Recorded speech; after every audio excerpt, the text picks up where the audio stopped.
रब्बी ज़िदनी इल्मा, रब्बी ज़िदनी इल्मा, रब्बी ज़िदनी इल्मा। आज हम बड़ा अहम टॉपिक अर्ली लर्नर्स के लिए डिस्कस करने लगे हैं और वो टॉपिक है अलजबरा।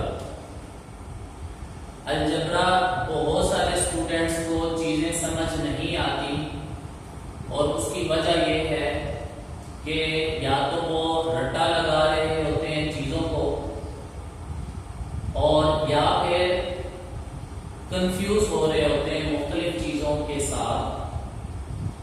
आज हम इस वीडियो के अंदर उन सारी कंफ्यूजन्स को दूर करेंगे और अलजबरा को बड़े आसान अंदाज के अंदर सीखने की कोशिश करेंगे। तो चलें स्टार्ट करते हैं। सबसे पहले तो आपको अलजबरा पता होना चाहिए कि अलजबरा किसको कहते हैं। मैं आसान लफ्जों में इसको इस तरह से डिफाइन करूंगा कि मैथ के अंदर अब तक आपने एक ही चीज पढ़ी है और वो है गिनती। उस गिनती को आप प्लस भी करते रहे, उस गिनती को आप सब्ट्रैक्ट भी करते रहे, मल्टीप्लाई डिवाइड भी करते रहे। उसी गिनती के साथ आपने बहुत सारे क्वेश्चंस बनाए कि फलां बंदे के पास 10 पेंसिल्स हैं, उसकी 10 पेंसिलों में से 5 पेंसिलें फरोख्त हो गई हैं, बेच दी हैं उसने, बाकी कितनी बचेंगी, वगैरह वगैरह के आपने सवाल किए। आपने और बहुत सारे टॉपिक पढ़े। हम उन टॉपिक्स को डिस्कस नहीं कर रहे, हम इस टॉपिक को जो हमने बोर्ड पर लिखा हुआ है इसको आगे बढ़ाते हैं। मैं आपको बता रहा था कि अभी तक हमने गिनती को पढ़ा है, गिनती के साथ किसी और चीज को हमने शामिल अभी तक नहीं किया। आज हम गिनती के साथ एबीसी को भी पढ़ेंगे। एबीसी क्या थी? इंग्लिश के अल्फाबेट्स हैं। अब वो इंग्लिश के अल्फाबेट्स चाहे कैपिटल हो चाहे स्मॉल हो, चाहे कैपिटल हो चाहे स्मॉल हो, अगर उन कैपिटल या स्मॉल अल्फाबेट्स को गिनती के साथ प्लस माइनस करके लिखा जाए तो जो चीज आपके पास सामने आएगी उसको अलजबरा का नाम दिया जाएगा। ठीक है, मसलन मैं यहाँ पे लिखता हूँ 3, लिखता हूँ 3 के साथ एबीसी का लफ्ज ए लिख लेता हूँ, प्लस 4 लिख लेता हूँ और एबीसी का वर्ड सी लिख लेता हूँ। तो अब ये जो आपके पास सामने रकम आ रही है ये अलजबरा की रकम कहलाएगी। मैं बड़े सादा से अल्फाज के अंदर आपको समझाने की कोशिश कर रहा हूँ कि अलजबरा होता क्या है। बस आपने क्या याद करना है कि गिनती के साथ अगर एबीसी लिखी हुई होगी और मैथ में क्या क्या होता है, प्लस होता है, माइनस होता है, मल्टीप्लाई होता है, डिवाइड हो रहा होता है, और वो जो हमने रकम लिखी है उसमें प्लस भी है, माइनस भी है, मल्टीप्लाई भी है, डिवाइड भी हो रहा है, तो वो जो रकम आपके पास सामने आएगी वो अलजबरा की रकम कहलाएगी। ठीक है, अब जब हमने रकम लिखी है इस रकम की अंदर की चीजें पढ़ लेते हैं, हिस्से पढ़ लेते हैं। देखें, जब आप अपनी बॉडी को डिस्कस करने लगते हैं तो आपको अपनी बॉडी के पार्ट्स भी तो पता होने चाहिए ना कि बॉडी के पार्ट्स क्या हैं। मेरे लिए फिगर है, हैंड है, आर्म है, हेड है, आईज है, नोज है, तो ये चीजें मुझे पहले पता है तो तभी मैं आसानी से इसको डिस्कस कर सकूंगा ना।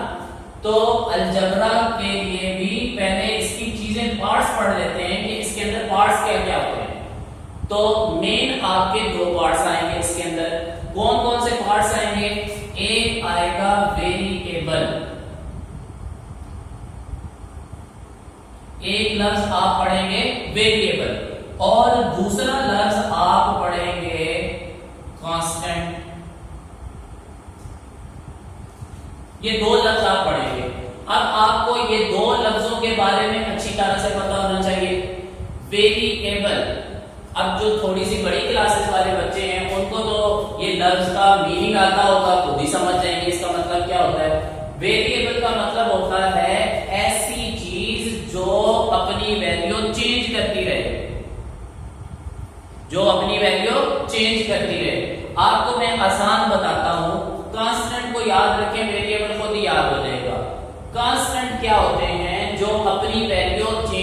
नहीं करते, उनको हम क्या कहते हैं, कांस्टेंट। अब अलजबरा के अंदर कांस्टेंट कौन से आएंगे, जो गिनती हमने लिखी है अलजबरा के अंदर वो सारे के सारे क्या आएंगे, कांस्टेंट आएंगे।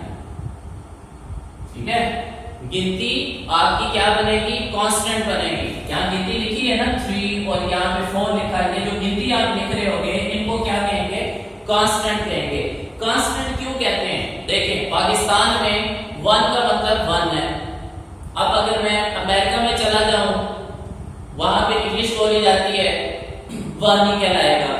उसका मतलब किसी को 1 कहेंगे या किसी को एक फिंगर ऐसे खड़े करके बताएंगे तो वो समझ जाएगा कि एक चीज कुछ मांग रहा है।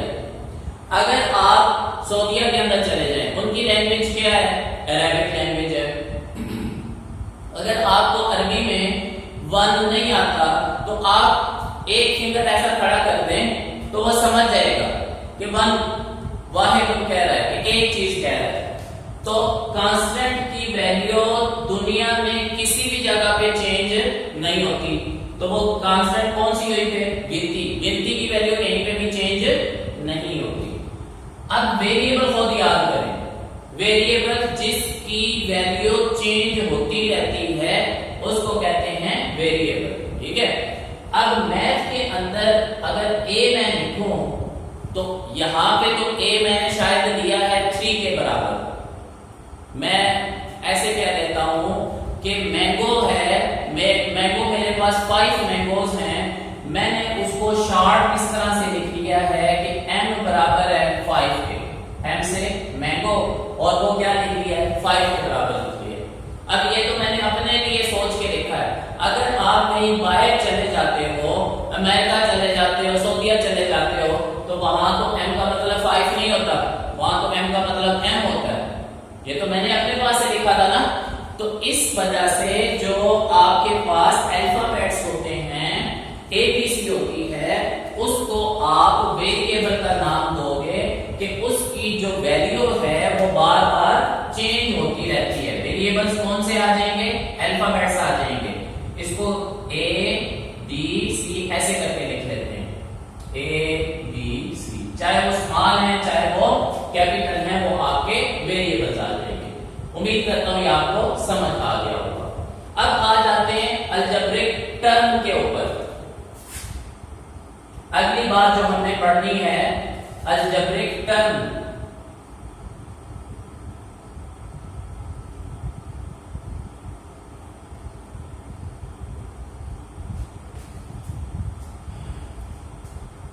और एक और लफ्ज पढ़ोगे अलजेब्रिक एक्सप्रेशन।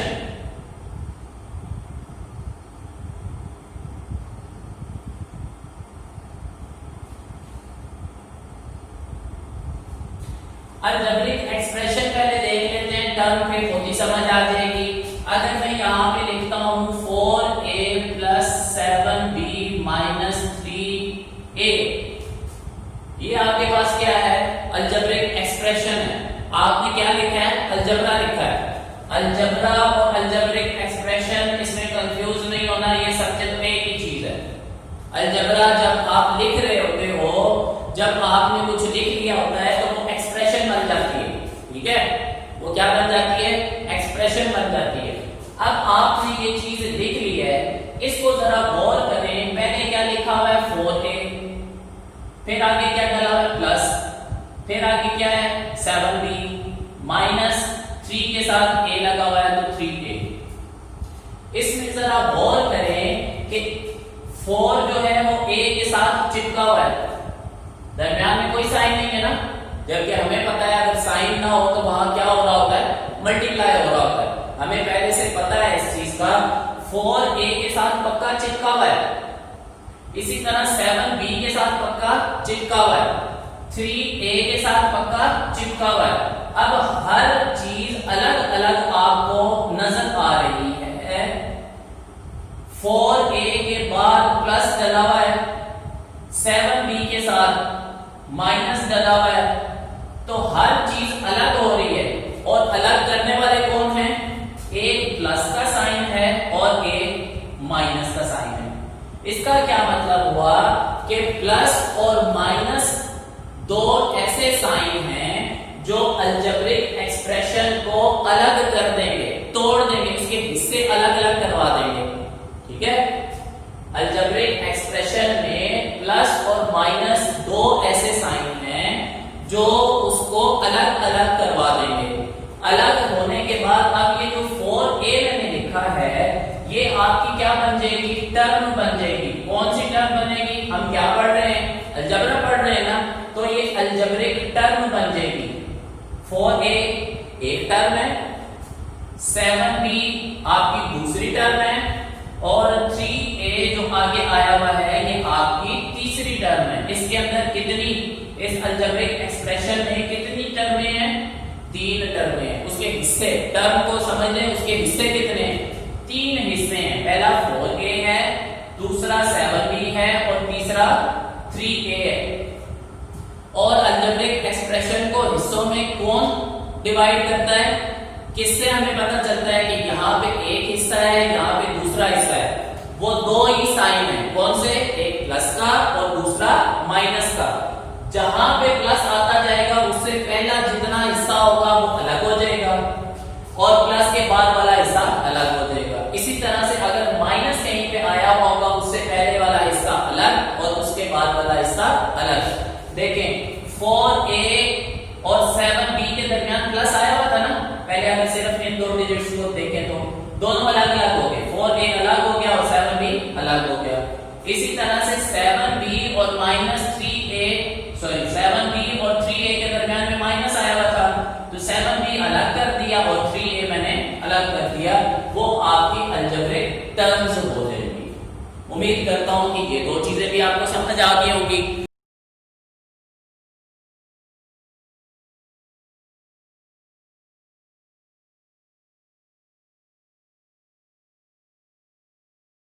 ये स्टूडेंट्स, ये जो पेज आपको सामने नज़र आ रहा है ये आपकी एक्सरसाइज है। इसके अंदर दिए गए क्वेश्चंस को आप अटेम्प्ट करें ताकि आपकी जो क्यूरीज हैं वो दूर हो सकें।